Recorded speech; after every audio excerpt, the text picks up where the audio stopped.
చేరుకొచ్చిన మీ అందరికీ వందనాలు తెలియజేస్తున్నాం. చిన్న ప్రార్థన చేసుకున్నాం. మమ్మల్ని వ్యక్తిగా మీ ఘనమైన నామానికి గడిచిన కాలం మీ సజీవులు మమ్మల్ని చల్లగా కాపాడుతున్నాం. మేము మమ్మల్ని కాపాడుతున్నాం అంటే కారణం మేము పని చేయబోదని మమ్మల్ని అందరి నిత్యం మీద బతికిస్తున్నాం అన్న సంగతి మీ పిల్లలుగా మేము తెలుసుకోవాలి. మా జీవితంలో ఇవ్వబడినటువంటి నీకు ఎంతుందో ఆయుష్ మాకు తెలియదు. మేము ఎంతలో కనబడి ఎంతలో మాయమైపోతాం. కనుక మేము మెలకువగా ఉండి ఈ భూమి మీదకి వచ్చిన మేము ఏం చేయాలో, ఏం ప్రకటించాలో, ఎందు గురించి ఆడపడాలో అన్న సంగతులు మేము ప్రాణంతో ఉన్నప్పుడు మేము తెలుసుకొని నీ చెంతకు చేరే భాగ్యం మనం దయచేయమని. మరి మీ మాటలు వినాలని ఆసక్తితో ఎదురు చూస్తున్నాను. మరి మాట్లాడబోతున్నారు పరిశుద్ధ ఆత్మ సహాయం నాలో నుంచి మరి వాక్యం కొరకు ఎదురు చూస్తున్న మీ పిల్లలకి ఈ విలువైన మాటలు మరి వాళ్ళలో హృదయంలోకి వెలుగులాగా వాటి ప్రకారంగా జీవించేలాగా సహాయం చేయమని కోరుకుంటూ యేసుక్రీస్తున్నాము తండ్రి. ఆమేన్. చేరువచ్చిన మీ అందరికీ యేసుక్రీస్తున్నాము వందనాలు తెలియజేస్తున్నాం. మరి గత వారం నుంచి ఈ వారం దాకా మమ్మల్ని చల్లగా కాపాడిన దేవుడికి కృతజ్ఞతలు చెల్లించక తప్పదు. కనుక ఈరోజు బైబిల్లో ఇచ్చే ఒక మంచి సందేశం ఒక కొన్ని నిమిషం మనం ఆలోచన మనం మాట్లాడుకోబోతున్నటువంటి అంశం పరలోకానికై పోరాటం, ఈ లోకానికై ఆరాటం. పరలోకానికై పోరాటమా, ఈ లోకానికై ఆరాటం. ఇది చెప్పాల్సింది చాలా సమయం ఉంది. అంటే మీకు కొద్ది నిమిషాల్లో అందులోనే మీకు అర్థంగా మాట్లాడడానికి ప్రయత్నం చేస్తాను. పరలోకానికై పోరాటమా, ఈ లోకానికై ఆరాటం. దేవుని నమ్ముకొని బాప్తిసం తీసుకుంటున్న మనమంతా పరలోకానికి పోరాటంగా ఉన్నారా అని భూమి మీద అనుకుంటే పరలోకం గురించి ఎవరు పోరాటం లేదు. అది కొట్టేయాలి, దేవుని దగ్గరికి వెళ్ళిపోవాలి. భూమి మీదకి వచ్చిన మనిషి తిరిగి పరలోకానికి వెళ్ళాలని ఆలోచన బాప్తిసం తీసుకొని పరిశుద్ధాత్మని ఆవరించుకొని ఉన్న మనం క్రైస్తవులమైన మనం పరలోకం పైన ఎంతవరకు అవగాహన, పరలోకం వరకు పోవాలి, నా తండ్రిని నేను కలుసుకోవాలి అని ఎంతవరకు మనం ఆనందపడుతున్నాం అంటే లేదు. పరలోకానికి వెళ్ళిపోవాలన్న ఆనందాలు లేవు. మనం ఈ భూమి పైననే మనం ఇంకా వెతుకులాటనే ఉంది. మనకు ఇది తక్కువైంది, అది తక్కువైంది, మనకి ఏమీ లేదే అని ఇలాంటి ఆలోచనల్లోనే మనం ఆరాటపడుతున్నాం. క్రైస్తవులమని చెప్పుకుంటూ మాకే పరలోకం ఇంకెవరికి ఉంటుంది అని ఒక ధీమాతోటి, ఒక భీమాతోటి మనం బతుకుతున్నటువంటి క్రైస్తవులమని మనకే పరలోకం పైన అసలు కాస్త కూడా దక్కించుకోవాలి, వెళ్ళాలి, దాని గురించి పోరాడాలి. భూమి మీద పోరాడితే పరలోకం వస్తుంది. ఆ తండ్రి ఉన్న ఒక గొప్ప సింహాసనం మీద మరి భూమి మీదకి వచ్చిన యేసు తిరిగి వెళ్ళేటప్పుడు కొన్ని మాటలు అన్నాడు. అది ఆ మాటలు బైబిల్లో రాయించాడు. మీ కొరకు నేను స్థలాలను సిద్ధపరచడానికి వెళుతున్నాను అన్నాడు. అంత మాట అన్నాడు అంటే సిద్ధపరచడానికి వెళుతున్నాడు అని అన్నాడంటే స్థలాలు మనకు అక్కడ ఉన్నట్టు, మన కొరకు పరలోకంలో ఏదో ఇల్లు కడతానన్నట్టు, యేసుతో పాటు మనం ఉంటామన్నట్టుగా మనం బైబిల్లో చూసుకున్నాం. కానీ చూసుకున్నామే తప్ప పరలోకం గురించి ఆరాట పడే వాళ్ళు ఎవరు ఎంతమంది ఉన్నారంటే లేదు. ఈ లోకానికి సంబంధించినవైతే ఆరాటం ఎప్పుడు పుట్టిన నుంచి 18-16 సంవత్సరాల నుంచి వివాహం చేసుకొని కుటుంబాన్ని ఏర్పరచుకున్న తర్వాత ఇక ఆర్థిక సమస్యలతో, బంధువుల సమస్యలతో, పెళ్లిలని, విందులని, సమస్తమైన విషయాల యందు మనం ఈ లోకం గురించి ఆలోచించి ఆరాటపడుతున్నాం. మరి పేరుకు మాత్రమే దేవుని నమ్ముకుంటున్నాము, బాప్తిసం తీసుకుంటున్నాము, పరలోకం మనకే అనుకుంటున్నాం. కానీ పరలోకం మనకు అనుకుంటే అయిపోతుందా? వాటిపైన పోరాటం అవసరం లేదా? పోరాడుతూనే కదా ఏదైనా తప్పుతుంది. అవునా కాదు? ఒక ల్యాండ్ విషయంలో ఇది నాది అని ఎదుటి వ్యక్తి అంటున్నాడు, ఇది నాది అని ఒక మనం అంటున్నాం. మరి అదేందో కోర్టులోకి వెళ్ళి చూసుకుంటేనే కదా అది నీదా నాదా తెలిసి. దేని గురించి అయినా పోరాటం అవసరమా కాదు? అవసరమే. మరి పరలోకానికి మనం వెళ్తామా లేదా అన్నది కనీసం అన్న మనం పోరాడగలుగుతున్నామా? లేదు. ఎప్పుడైనా దేవుని నమ్ముకున్నాము, గుడికెళ్తున్నామే తప్ప హృదయంలో ఈ లోకానికి సంబంధించిన మనం అంటే ఆరాటాలే మనకు కనిపిస్తున్నవి. చూడండి, యాకోబు పత్రిక 4వ అధ్యాయం 1వ వచనంలో ఏముందో చూడండి. యాకోబు పత్రిక, యాకోబు రాసిన పత్రిక 4వ అధ్యాయం 1వ వచనం చూడండి. మీలో యుద్ధములు, పోరాటములు దేని నుండి కలుగుచున్నవి అన్నాడు. చూడండి, మీలో యుద్ధాలు, పోరాటాలు శరీరంలో ఉండే కోరికలను తీర్చుకున్నటకు స్థలాలు, బిల్డింగ్లు, ఇల్లులు, గొప్ప గొప్ప కట్నాలు, ఇక ఈ లోక సంబంధమైన వాటి ఆలోచన పైనే మనదంతా. ఇక పరలోకం మర్చిపోయాం మనం. మరణించిన తర్వాత పరలోకం వెళతామన్న ఆరాటమే పూర్తిగా మర్చిపోయినాం మనం. క్రైస్తవులమైన మనమే. ఇక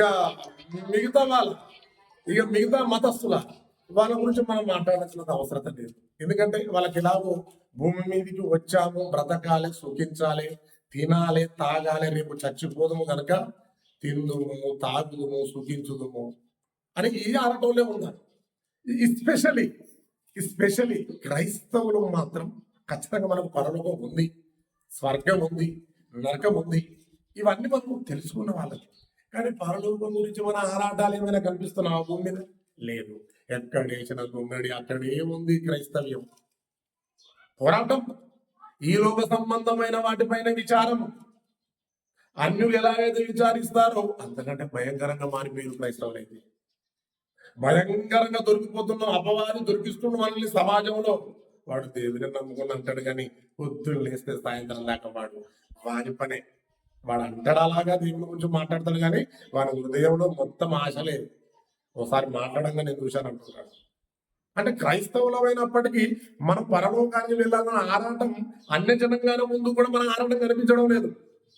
వాళ్ళ ముందే మనం మాదిరిగా ఉండాల్సింది పోగా వాళ్ళ ముందే మనం ఈ లోకానికి ఆరాటపడుతున్నట్టుగానే కళ్ళ ముందు కష్టాలు, జాగలు, ఫ్లాట్స్, జీవితం వాళ్ళ ముందు ఏదో అట్లా గుడికిపోయి వస్తారు కానీ ఈ లోకం పైన ఆడటమే. నోటి నిండి బూతులే మాట్లాడతా, నోరిపుత మీద వాళ్ళు భక్తి పరులు అనుకుంటారు. కాదు, ఈ లోక సంబంధమైన ఆరాటం గురించే ఏదో పడిపోతున్నట్టుగా.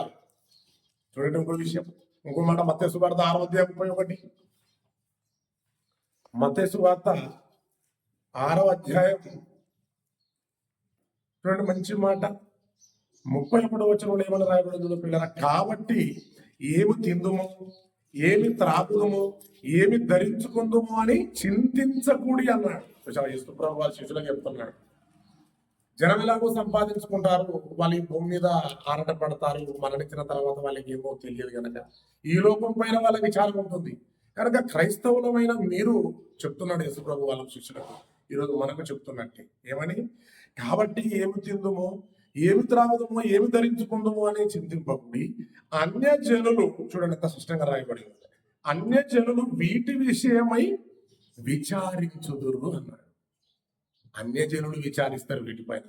ఏం కావాలి, ఏం ధరించుకోవాలి, ఎలాంటి బట్టలు వేసుకోవాలి, అందరికీ ఎంత గొప్పగా కనిపించాలి, ఏం చేయాలి, అందరిలో తక్కువగా ఉంటాయేలా, మనం ఏదో ఒక సంపాదించుకోవాలి. దేవుడా, మనకు దేవుడు ఇస్తాడా? ఇయ్యడు. దేవుని నమ్ముకుంటే మనకేమొస్తుంది అని మనల్ని ఆ దశలోకి భక్తులో నుంచి సల్లకింపజేసి పరలోకం కొరకు పోరాట పడాలన్న ఆశను తప్పించి ఈ లోకం గురించే ఆరాటం గురించే మన వైపు మన మనసులు మళ్ళుతా ఉంటుంటాయి, మన మనసులట్టు తిప్పుకుంటా ఉంటాం. అంటే అన్యులు విచారించినట్టుగా మీరు విచారించవద్దు అంటున్నది యేసుప్రభువు వారు. అన్యులు వీటి పైన ఎలాగో విచారిస్తారు వాళ్ళు. ఎందుకంటే మరణించిన తర్వాత నెక్స్ట్ లైఫ్ లేదనుకుంటుంది వాళ్ళంతా.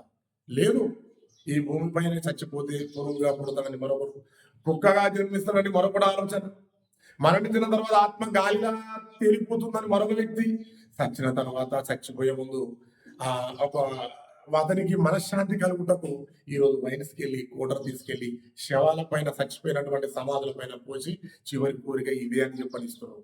ఇది అన్యులు, ఇవి అన్యులు చేయాల్సినటువంటి ఆచారాలు. మరి క్రైస్తవులమైన మనం ఈ ఆచారాలు, ఈ విచారాలు, ఈ లోక సంబంధమైనటువంటి ఈ చింతలు మీకు వద్దు అంటున్నాడు. అందుకే చూడండి, అన్యులు వీటినన్నిటి విషయాలపైన విచారించురు. అన్యులు విచారించినట్టు విచారిస్తున్నాను వద్దు. అన్యులు విచారించినట్టుగా నువ్వు విచారించకూడదు. అన్యులు సమస్త విషయంలో విచారిస్తారు. మనం మార్గం వాళ్ళకు తెలియదు కనుక వాళ్ళు ఈ లోక సంబంధమైన వాటిపైన గొప్పగా చూపించుకోవాలనుకుంటున్నారు.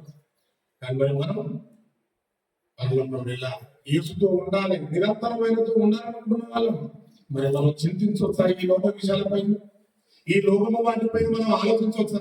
ఆలోచించకూడదు. అందుకే అంటున్నాడు, ముందు భవిష్యత్తు ఎరిగిన మానవ హృదయాల పట్ల భవిష్యత్తు ఎరిగిన యేసు ప్రభువు అంటున్న మాట ఇది. మీరు అన్నిటి విచారించినట్టుగా మీరు విచారించవుతారేమో అని ముందే ఊహించి మాట్లాడుతున్నాడు.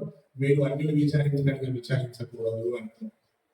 నిజంగాండి, పరలోకం కొట్టేయాలన్న ఆరాటం ఎవ్వరికీ కనిపించడం లేదు. పూర్తిగా ఈ లోకం వరకే ఆరాటం, ఈ లోకం వరకే పోరాటం. ఏం తినాలి, ఏం ధరించుకోవాలి, ఎలా బ్రతకాలి, ఎలా జీవించాలి, ఇదే కాన్సెప్ట్ దెయ్యం ఇలానే కూర్చోబెట్టింది మన ఆలోచనలు. మరణించిన తర్వాత పరలోకానికి వెళ్ళాలన్న ఆలోచనలు, పోరాటం. ఆ పోరాటం అన్నదే క్రైస్తవమైన మనం పూర్తిగా మర్చిపోయాము. ఒక దెయ్యానికి ఉంది పోరాటం, ప్రేమ దేవుడి దెయ్యానికి ఉంది. అపవాది పరలోకంలో మనకి దేవుడితో యుద్ధం అనేది ప్రకటన గ్రంథంలో ఉంటుంది. 12వ అధ్యాయం 7వ వచనంలో ఉంటుంది. చూడండి, ప్రకటన గ్రంథం. ఒక దెయ్యానికి చూడండి పరలోకం పైన పట్టు. అది ఏ రేంజ్లో ఉంటే, పరలోకం ఏ స్థాయిలో ఉంటే, పరలోకంలో ఉండాలనుకోవడం ఆ దూత తప్పేం లేదు. కానీ దేవుడి సింహాసనం మీద కూర్చోవాలనుకున్నది. అంటే అది ఎలా, ఏ రీతిలో ఉండాలి పరలోకం?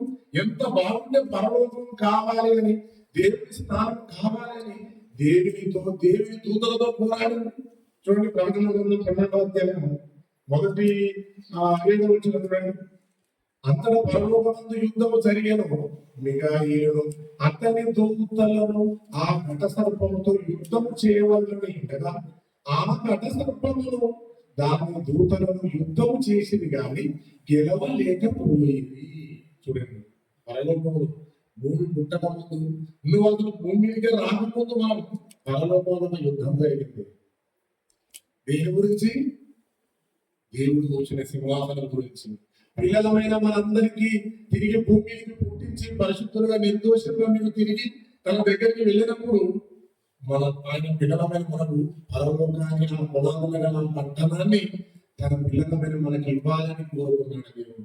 కానీ నక్సలేడు, అపవాది, దెయ్యానికి దురాశ పుట్టింది. ప్రేమ దేవుని పిల్లలను, అమ్మ నీకు ఆహార నిశలు నీకు సేవ చేస్తూ పరిశుద్ధుడు పరిశుద్ధుడు పరిశుద్ధుడు అంటున్న మమ్మల్ని వదిలిపెట్టి నువ్వేదో భూమిని సృష్టించి, విశ్వాన్ని సృష్టించి, ప్రకృతిలో పక్కడి చేసి నీ పిల్లలను భూమి మీదకి పంపించి, ఆ పిల్లలు మన నుంచి తిరిగి ఒకవేళ పరిశుద్ధంగా భూమి మీద బతికి యేసుక్రీస్తును నమ్మి జీవించి, ఒకవేళ ఆయన భూమి మీద అన్యులు విచారించినట్టుగా విచారించగా పరలోకం పైన పోరాటం సాధించిన వారై ఉంటే ఒకవేళ పిల్లలుగా వాళ్ళకు పరలోకం ఇస్తావా? ఇంతకాలం నుంచి నీకు సేవ చేస్తున్న మాకి అని పరలోకం, భూమి మీద నువ్వు పిల్లలను సృష్టించుకొని పుట్టించుకొని వాళ్ళకు పరలోకం ఇస్తావా?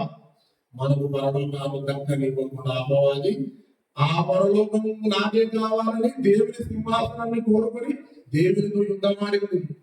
అంటే పరలోకం గురించి ఎంతటి పోరాటం చూడండి ఒక అపవాదికి. మరి మనుషులమైన మనల్ని ప్రేమించి, మనల్ని ధైర్యపరిచి, మరి భూమికి పంపించి పరలోకాన్ని గురించి మనకైనా ఆనందంగా అనిపిస్తుంది. ఏది? ఆయన స్వరూపాన్ని, ఆయన ఉనికిని, ఆయన ఊపిరిని దయచేసి దేవుడు వాళ్ళ భూమి మీద తన పిల్లలుగా తన స్వరూపమందు నలుగురు చేద్దామని ఇష్టంతో చేసి భూమి మీదకి పంపిస్తే, భూమి మీదకి వచ్చిన మనమంతా ఈ లోకానికే ఆనందపడుతున్నాం. మనము ఈ లోకానికే ఆనందపడినట్టుగా అపవాది మనల్ని మార్చింది. పరలోకానికి వెళ్ళనివ్వకుండా, మనకు దక్కనివ్వకుండా అపవాది మన మనసులు, మన ఆలోచనలన్నీ ఈ లోక సంబంధమైన వాటిపైన విచారం, పోరాటం. అందుకే పరలోకానికే పోరాటమా, ఈ లోకానికే ఆరాటమా? అంటే అందరూ ఈ లోకానికి ఆనందమయ్యేటట్టుగా చేసేసింది అమ్మవారిని. పరలోకంలో అక్కడ దేవుడితో సింహాసనం కావాలని యుద్ధమాడింది. భూమికి వచ్చింది. ఎప్పుడైతే నువ్వు మొట్టమొదటి మనుషులు భూమికి రప్పిస్తావో చూద్దామని దేవుడితో సవాల్ వేసింది. చూడండి ఎలా వచ్చింది. ఆకడ సర్పము దాని దూతలను యుద్ధము చేసింది కానీ గెలువలేకపోయేది కనుక పరలోకం ముందు వారికి స్థలము లేకపోయేను. 9వ వచనం. అయితే ఏం చేసిందో చూడండి. కాగా సర్వలోకమును మోసపుచ్చుచు అపవాదియనియు సాతానునియు పేరు గల ఆది సర్పమైన ఆ మహాఘట సర్పము పడద్రోయబడెను. అది భూమి మీద పడిద్రోయబడెను. దాని దూతలు కూడా దానితో త్రోయబడింది. నువ్వు మనిషిని సృష్టిస్తావని నాతో అన్నావు కదా. ఏ మనిషినైతే భూమి మీద నువ్వు పంపిద్దాం అనుకున్నావు, ఆ మనిషి తిరిగి నీ దగ్గరికి వచ్చేటప్పుడు పరిశుద్ధంగా నిర్దోషిగా రావాలని నువ్వు అనుకున్నావు కదా. భూమి మీదకి వస్తున్న ఒక్క మనిషినైనా నేను పరిశుద్ధులుగా ఉంచా, నిర్దోషిగా ఉంచా. వాడు పుట్టినప్పటి నుంచి వయసుకు వచ్చినప్పటి నుంచి వాడు చచ్చేంత వరకు పరలోక సంబంధమైన ఆరాధనలోనికి వారి హృదయంలో నేను తరలించకుండా పరలోకం గురించి పోరాటమే వారిలో ఆలోచన రానియకుండా చేసి ఈ రూపమైన ఆలోచనలో ఆరాటపడేటట్లు చేస్తానన్నాడు. దేవునితో సవాలేశాడు. మొట్టమొదటి మనుషులైన ఆదాము వారు భూమి మీదకి వచ్చారు. ఆయన కాపుదలలో ఉన్నారు. కానీ అమ్మవారి మాట విన్నారు, పండు తిన్నారు, తప్పు చేశారు. అప్పటి నుంచే ఇప్పటి వరకు మనిషి తప్పు చేస్తూనే ఉన్నాడు. దేవుడు ప్రేమించి ఎంతో మందిని భూమి మీదకి ప్రవక్తలను పంపించాడు. చివరికి యేసుక్రీస్తును పంపించాడు. ఆయన మార్గాన్ని తెలియజెప్పాడు. నేనే మార్గం, నేనే సత్యం, నేనే జీవం, నా ద్వారా వస్తానని చెప్పాడు. శిలువలో రక్తాన్ని కాల్చి మరణించి తిరిగి మీరు కూడా నాలుగు తిరిగి వేస్తారు మనం నమ్మకని చెప్పి వెళ్ళిపోయాడు. ఈ లోకంలో అన్యులు విచారించినట్టుగా విచారించకూడదని చెప్పారు. కానీ విచారణ చేయకుంటున్నాం. పరలోకానికి వెళ్లాల్సిన మనము ఆ పరలోకం గురించి కాస్త ఆలోచన మర్చిపోయాం. ఆ పోరాటమే కనిపించడం లేదు. క్రైస్తవ పైన మనం పరలోకానికి వెళ్ళాలి. పరలోకం వెళ్ళినప్పుడు ఏం చేయాలి? ఉదయం లేచి ప్రార్థన చేయాలి. దేవుడి కొరకు వాక్యం వరకు ప్రకటించాలి. మరి ఒక మీటింగ్ జరిగించాలి. దేవుడి కార్యంలో వాడబడాలి. ఆ హృదయంలో వాక్యం నింపుకోవాలంటే రోజుకు ఒక 5 అధ్యాయాలు చదువుకోవాలి. మరి హృదయం నిండి ఉండదాన్ని బట్టి నోరు మాట్లాడడం తీసుకోవాలి. మరి కనుక హృదయం నిండా వాక్యం అంటే అదే మాట్లాడతారు. మరి లోకంలో అందరూ విచారించినట్టుగా మనం విచారణలోకి వెళ్తే హృదయం అంతా అదే ఉంటుంది కనుక దాని గురించి మాట్లాడతాం. కనుక ఇలా లోకానుసారంగా మరి అందరూ వెతికినట్టుగా ఈ పోరాటంలో నేనుంటే మరి పరలోక పోరాటం నా జీవితంలో ఎప్పుడు జరుగుతుంది? ఈ ఆలోచనలు మనకు చేయకుండా ఒక పరలోకం తగ్గించుకోవాలని ఒక దెయ్యాలకి ఆనందం, కానీ మనుషులకు మాత్రం మనకు లేదు. కనుక యేసుక్రీస్తును నమ్మిన మనమంతా మరి పరలోకానికి పోరాటం చేయాలంటే ఏం చేయాలి? అది దక్కాలంటే మనం ఏం చేయాలన్నాం? భూమి మీద సర్వలోకానికి వెళ్ళి సర్వ సృష్టికి మనుషులైన స్వార్థం ప్రకటించలేదు. స్వార్థ ప్రకటించే తలం తెలియకుండా ప్రకటించు. నువ్వు ఇచ్చేవాడిగా ఉన్నావు, డబ్బులు ఇచ్చించు. నువ్వు బాధపడే ఆమె మహిమపరిచే స్థితిలో ఉన్నావు, మహిమపరచు. దేవుని నమ్ముకున్న తర్వాత పరలోకానికి వెళ్ళాలన్న ఆనందం మనలో పూర్తిగా సరైన దేవుని క్రైస్తవ్యం అంటే శ్రమలతో కూడుకున్న జీవితం. అంత శ్రమలు మనకేమో అనుభవించలేదు. ఇప్పుడు మొదటి శతాబ్దంలో తగినటువంటి ఆ శ్రమలు, ఆ ఇబ్బందులు మనకి ఇంకెవ్వరికి అంత పవన్గా రావడం లేదు. తక్కువ మనం దేవుడు మనకు ఈ తరంలో మనకు అన్ని శ్రమలు రావడం లేదు. హ్యాపీగా గుడికి వచ్చి దేవుని వాక్యం విని ఆ పరలోకం వెళ్ళాలని ఆలోచన కలిగి ఏం చేయాలో అన్నది బైబిల్లో రాయబడి చక్కగా చదువుకుని ఆ బైబిల్లో ప్రకారం చేస్తే పరలోకం. ఇక శ్రమలతో కూడుకున్నటువంటి పోరాటం నీకు తప్పితే నువ్వు ఎక్కడికి మారిపోతావు? దేవుని నమ్మదవు నమ్ము. చాలా మంది యేసు దగ్గరికి ఏదో ఆశలు కలిగి వస్తున్నారు. ఆ ఆశలు రాకసారి నెరవేర్చడానికి తిరిగి వెళ్ళిపోతున్నారు. వారు పరలోకం గురించి నమ్మడం లేదు. దేవునికి ఆత్మ గురించి నమ్మడం లేదు. ఆత్మ ఎక్కడికి చేరుకోవాలన్నది నమ్మడం లేదు. వాళ్ళు ఈ లోక సంబంధమైన విషయాలు నమ్ముతున్నారు. ఈ లోక విషయం వల్ల ఆనందపడుతున్నారు. చూడడం మాట ఎవ్రీ పత్రిక 10:32 ఎవ్రీ పత్రిక ఎప్పుడు రాసిన పత్రిక 10వ అధ్యాయం 32 చూడండి. అయితే మీరు వెలిగింపబడిన మీదట, అంటే మనం బాప్తిసం తీసుకొని మళ్ళీ పరిశుద్ధాత్మ పొందుతాం. ఇప్పుడు మనంతా వెలుగు కదా, ఏ వెలుగు? యేసుక్రీస్తును నమ్ముకున్నాం, బాప్తిసం తీసుకున్నాం, మనలో ఒక వెలుగు వచ్చింది. ఏంటిది? పరిశుద్ధాత్మ. మనమంతా ఇప్పుడు వెలిగింపబడ్డాము అంటూ చూడండి. అయితే మీరు వెలిగింపబడిన మీదట శ్రమలతో కూడిన గొప్ప పోరాటం అన్నాడు. చూడండి, శ్రమలతో కూడిన గొప్ప పోరాటం సహించిన పూర్వదినములు జ్ఞాపకం చేసుకోండి అన్నాడు. శ్రమలతో కూడిన గొప్ప పోరాటం పోరాడాలి. మనం సువార్త ప్రకటించాలి, బైబిల్ చదవాలి. ఇన్ని చేసినందుకు ఏమి శ్రమలు రావడం మీద క్రైస్తవం చెప్పాలి, మొదలు చెప్పుకోవాలి. క్రైస్తవుడు అయినందుకు బాధ అనుభవించాలన్నాడు. అంతే. ఎవడైనా క్రైస్తవుడై ఉంటే వాడు బాధ అనుభవించాలన్నాడు. నీకు ఏ బాధ అనుభవించడం లేదు అంటే నువ్వు సువార్త ఇంకెంత చేయాలి? ఇప్పుడు శ్రమలు వస్తేనే మొదటి శతాబ్దంలో పరలోకం గురించి అంత పోరాడినప్పుడు ఏ శ్రమలు రాని మనం ఇంకెంత పోరాటం చేయాలి? ఉందా? శ్రమ ఉన్నా పోరాటం చేసిన వాళ్ళెక్కడ? ఏ శ్రమలు లేక గుడికొచ్చి మనం పోతున్నాం. ఏ ఒక్క అక్కకు కూడా వెళ్ళి చెప్తలేం సుమారు. మనం మరణించిన తర్వాత తిరిగి లేస్తాం, మనం పరలోకం గురించి వెళ్ళాలని మన తండ్రి అక్కడ ఎదురు చూస్తున్నాం. ఇదంతా లోకమంతా మాయ అని మనం ఎవరైనా చెప్పగలుగుతున్నాం? మనమే చెప్తున్నాం. చూడేమనుకోండి. అయితే మీరు వెలిగింపబడిన మీద శ్రమలతో కూడిన గొప్ప పోరాటం. మీరు పరిశుద్ధాత్మగా మీరు వెలిగింపబడ్డారు కనుక శ్రమలతో కూడిన గొప్ప పోరాటం పోరాడాలి. ఆ శ్రమ మనకు అంత రాలే కావడం లేదు, పర్వాలేదు మర్చిపోవాలి. ఇంకా ఒక విషయం చెప్పమంటారు. పౌరుడు భూమి మీద ఉన్నప్పుడు ఆయనకు ఏవేవి అయితే లాభపరులు అయి ఉన్నాయో అవన్నీ నష్టంగా ఎంచుకున్నాడట. ఇప్పుడు అదే మనం దేవుడు నమ్ముకున్న తర్వాత లాభాల గురించి చూస్తున్నాం. మనంతా దేవుడు నమ్ముకుంటే ఇది వస్తుంది, దేవుడు నమ్ముకుంటే వస్తుంది, పరలోకం గురించి పోతే మర్చిపోతున్నాం. ఎవరైనా దేవుడు నమ్ముకున్న తర్వాత లాభాల గురించి నమ్ముకుంటూ పోతామంటే పిల్లలు పుడతారని, లేదా ఆస్తులు వస్తాయని, ఏదో యేసు ప్రభు నమ్ముకుంటే మనం ఏదో మేలు జరుగుతుందని చెప్పి వచ్చే వాళ్ళే 90% ఉంటారు. ఈ లోక సంబంధమైన విచారాల గురించే దేవుడు నమ్ముకున్న వాళ్ళు ఎక్కువ ఉంటారు. కానీ పౌరుడు మాత్రం తనకి ఏదేమైతే లాభకరం ఉన్నాయో ఆయన సువార్త నిమిత్తం నష్టంగా ఎంచుకున్నాడు. చూడండి ఆ మాట ఫిలిప్పీ పత్రిక 3:7 చూడండి. మాట ఫిలిప్పీ రాసిన పత్రిక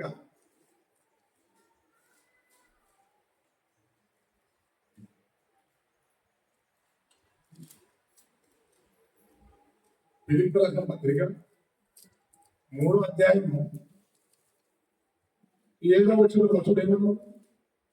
అయినను ఏవేవి నాకు లాభకరములై ఉండేనో వాటిని క్రీస్తు నిమిత్తం అన్నాడు. చూడండి, క్రీస్తు దగ్గరికి వచ్చే వాళ్ళందరూ ఈ లోకానికి పోరాడే విషయంలో నాకు లాభకరంగా ఉంటాయని యేసు నమ్మే వాళ్ళు ఎక్కువ ఉంటారు.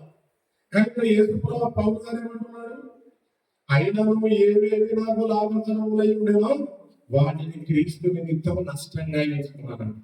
ఎందుకు నష్టంగా ఎంచుకున్నాడు? మనిషి కష్టపడితే లాభం వస్తుంది. నువ్వు కైకిల్కి వెళ్తే డబ్బులు వస్తుంది. నేను జాబ్ చేస్తే నాకు డబ్బులు వస్తుంది. పని చేస్తే డబ్బులు వస్తుంది. ఆ పనితో చేయకుండా క్రీస్తు నిమిత్తం పని చేస్తే వచ్చే లాభాలను క్రీస్తు పని నిమిత్తం నా సమయం అంతా కాలం అంతా నేను క్రీస్తు నిమిత్తం నష్టంగా ఏర్పరుచుకున్నాను. పరలోకానికై పోరాటం. మనం ఏం చేస్తాం? ఈ లోకానికై మన ఆరాటం, మన ఆరాటాలన్నీ ఈ లోకానికే. పరలోకం గురించి పోరాటం, త్యాగం మనం చేయము. అంత గొప్ప త్యాగం మనం చేస్తామా? యేసు నమ్ముకుంటే లాభం వస్తుంది కనుక లాభం గురించి చూస్తాం. కానీ ఆయన పౌరుగా అంటున్నాడు, ఈ భూమి మీద ఒక రోజు మనిషి కైకిలికి వెళ్తే డబ్బులు వస్తాయి. కానీ నేను కైకిలికి వెళ్ళకుండా ఉదయం నుంచి సాయంకాలం వరకు డబ్బులు వచ్చేది ఏదైతే మనిషి ఆశిస్తాడో దానికి నేను ఆ రోజుని నష్టంగా ఎంచుకొని క్రీస్తు నిమిత్తమే, కేవలం యేసుక్రీస్తు నిమిత్తమే నేను నాకు ఏమేమైతే మరి చేస్తే లాభకరంలో వాటన్నిటిని క్రీస్తు నిమిత్తం నేను నష్టంగా ఎంచుకున్నాను. అంటే పరలోకానికి పోరాటం చేసే వాళ్ళు ఎలా ఉంటారన్నమాట. ఇంకొక గురించి మాట మొదటి తిమోతి చివరిగా మొదటి తిమోతి రాసిన పత్రిక 1:18 పక్కనే ఉంటుంది. మొదటి తిమోతి రాసిన పత్రిక ఒకటో అధ్యాయం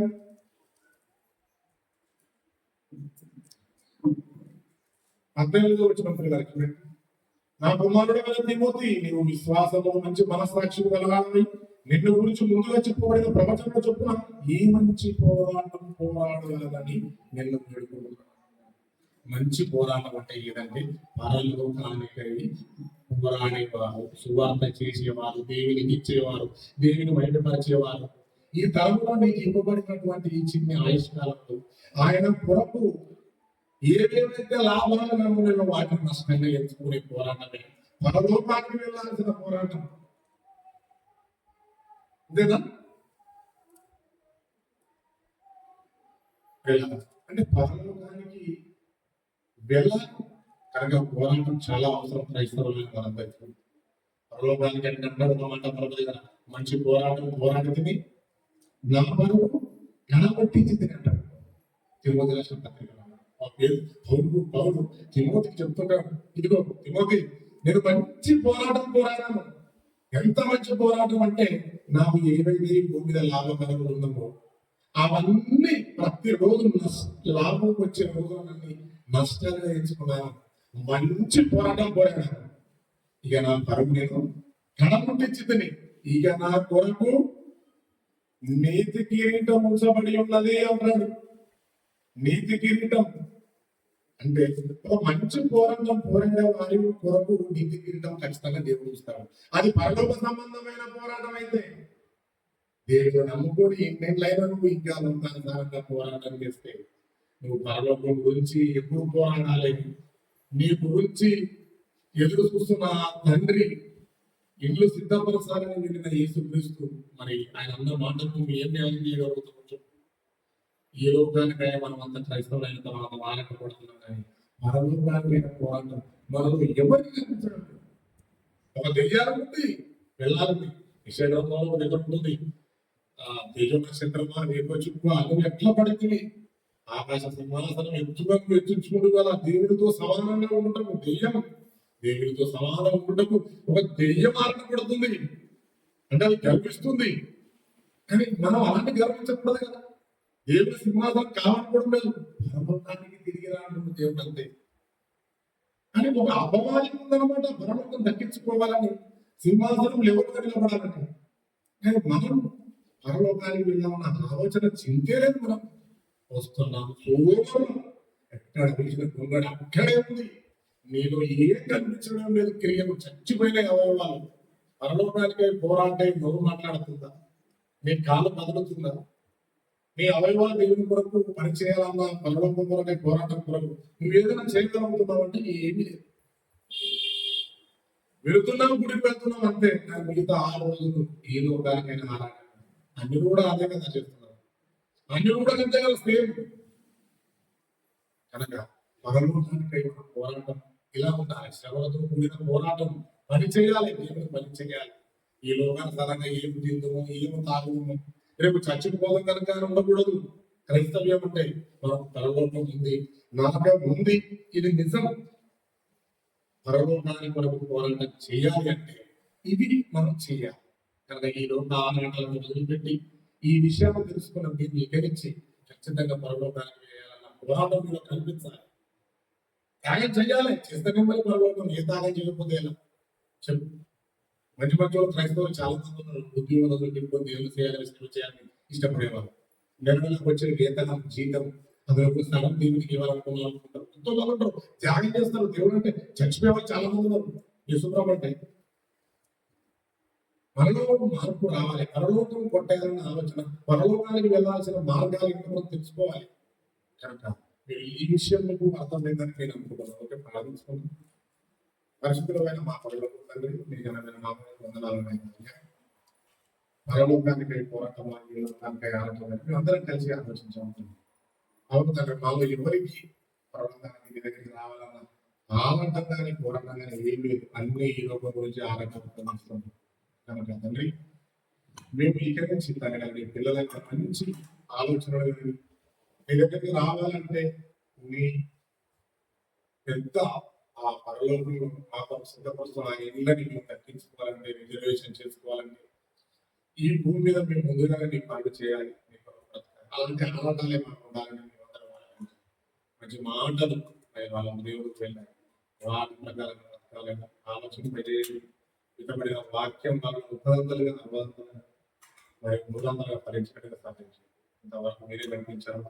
మరి నేను మీకే మహిమ ఘనత ప్రభావం మీకు చెల్లాలని కోరుకుంటూ విశ్వసిస్తున్నాము అడుగుతున్నాం తండ్రి. ఆమేన్.